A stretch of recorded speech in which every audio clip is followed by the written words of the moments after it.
പരിപ്പ് ചേർത്ത് വളരെ സ്പോഞ്ചായിട്ടുള്ള ഒരു കേക്ക് എങ്ങനെയാണ് ഉണ്ടാക്കുന്നത് നോക്കാം. ഇത് ഓവൻ ഇല്ലാതെയാണ് ഇത് ഉണ്ടാക്കിയെടുക്കുന്നത്. വളരെ സ്പോഞ്ചായിട്ടുള്ള വളരെ എളുപ്പത്തിൽ ഉണ്ടാക്കിയെടുക്കാം. അതിനായി 1 കപ്പ് ചെറുപയർ പരിപ്പാണ് എടുത്തിരിക്കുന്നത്.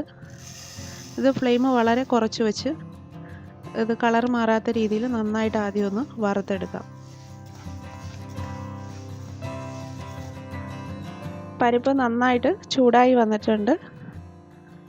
നല്ലൊരു ചെറിയൊരു മണവും വരുന്നുണ്ട്. ഈ ഭാഗത്തിന് ഇത് ഒരു പ്ലേറ്റിലേക്ക് ചൂട് കുറയാനായിട്ട് കുറച്ച് സമയം നന്നായിട്ട് മാറ്റി വെച്ചതിന് ശേഷം ഒരല്പം ചെറിയ ചൂടോടുകൂടി തന്നെ ഇത് മിക്സിയിലിട്ട് നന്നായിട്ട് പൊടിച്ചെടുക്കാം. ഇതൊരല്പം ചൂട് കുറഞ്ഞിട്ടുണ്ട്. ഇത് മിക്സിയുടെ ഒരു ജാറിലേക്ക് ഇട്ട് നന്നായിട്ട് പൊടിച്ച് അരിച്ചെടുക്കണം.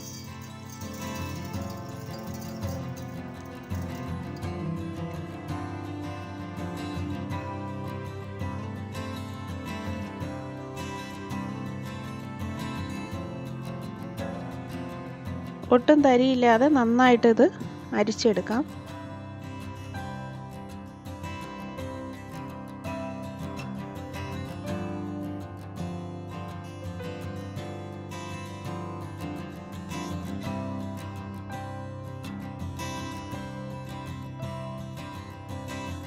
ഇത് അരിച്ചെടുത്ത് മാറ്റി വെച്ചതിന് ശേഷം കേക്ക് റെഡിയാക്കാനായിട്ട് ഒരു ഇഡലി പാത്രത്തിലേക്ക് 1 കപ്പ് ഉപ്പിട്ട് ഒരു റിങ് അതിനകത്തേക്ക് വെച്ച് അടച്ച് ഒരു 10 മിനിറ്റ് മീഡിയം ഫ്ലെയിമിൽ ഇട്ട് വയ്ക്കാം.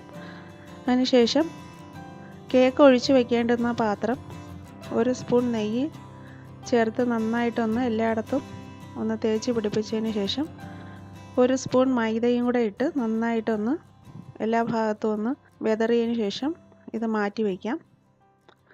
ഒരു മിക്സിയുടെ ജാറിലേക്ക് 4 മുട്ട ഇടാം. 1/4 കപ്പ് വെജിറ്റബിൾ ഓയിലും കൂടെ ചേർത്ത് നന്നായിട്ട് ഇത് അടിച്ചതിന് ശേഷം 1 കപ്പ് പൊടിച്ച പഞ്ചസാരയും കൂടെ ചേർത്ത് ഇത് അടിച്ച് മാറ്റി വയ്ക്കാം. അരിച്ചെടുത്ത് വെച്ചിരിക്കുന്ന മാവിലേക്ക് 1/4 ടീസ്പൂൺ ബേക്കിംഗ് സോഡയും 1 ടീസ്പൂൺ ബേക്കിംഗ് പൗഡറും 1 നുള്ളു ഉപ്പും കൂടെ ചേർത്ത് എല്ലാ ഭാഗത്തും ഒന്ന് യോജിച്ച് കിട്ടാനായിട്ടൊന്ന് മിക്സ് ചെയ്തെടുക്കാം.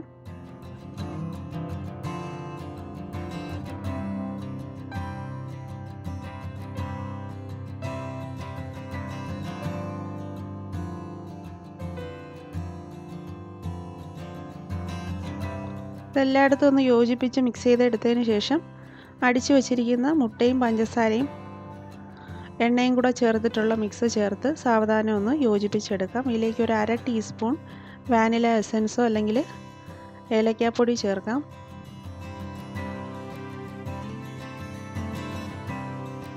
ഇത് സാവധാനം നന്നായിട്ട് മിക്സ് ചെയ്തതിന് ശേഷം നെയ്യ് തടവി വച്ചിരിക്കുന്ന ടിന്നിലേക്ക് ഒഴിച്ച് ചൂടായി കിടക്കുന്ന ഇഡലി പാത്രത്തിനകത്ത് വെച്ച് ഒരു 45 മിനിറ്റ് ഫ്ലെയിം വളരെ കുറച്ച് വെച്ച് ബേക്ക് ചെയ്തെടുക്കാം.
ഇതിപ്പോൾ എല്ലാ ഭാഗത്തും നന്നായിട്ട് യോജിച്ച് കിട്ടിയിട്ടുണ്ട്. ഇത് നെയ്യ് തടവി വെച്ചിരിക്കുന്ന ഒരു പാത്രത്തിലേക്ക് ആദ്യം തന്നെ റെഡിയാക്കി വെച്ചിരുന്ന ഈ പാത്രത്തിലേക്ക് ഒഴിച്ച് നന്നായിട്ട് ചൂടായിട്ടിരിക്കുന്ന ഇഡലി പാത്രത്തിനകത്ത് വെച്ചിട്ട് ഒരു 45 മിനിറ്റ് കൊണ്ട് ഇത് നന്നായിട്ട് ബേക്കായി കിട്ടും.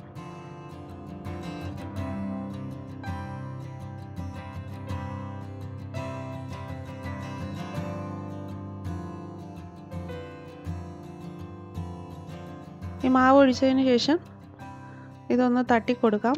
ഇതിൻ്റെ എയർ ബബിൾസൊക്കെ ഒന്ന് പോകാനായിട്ട് ഒന്ന് തട്ടിയതിന് ശേഷം ഇഡ്ഡലി പാത്രത്തിനകത്തേക്ക് വെച്ച് ഒരു 45 മിനിറ്റ് ലോ ഫ്ലെയിമിൽ വയ്ക്കാം.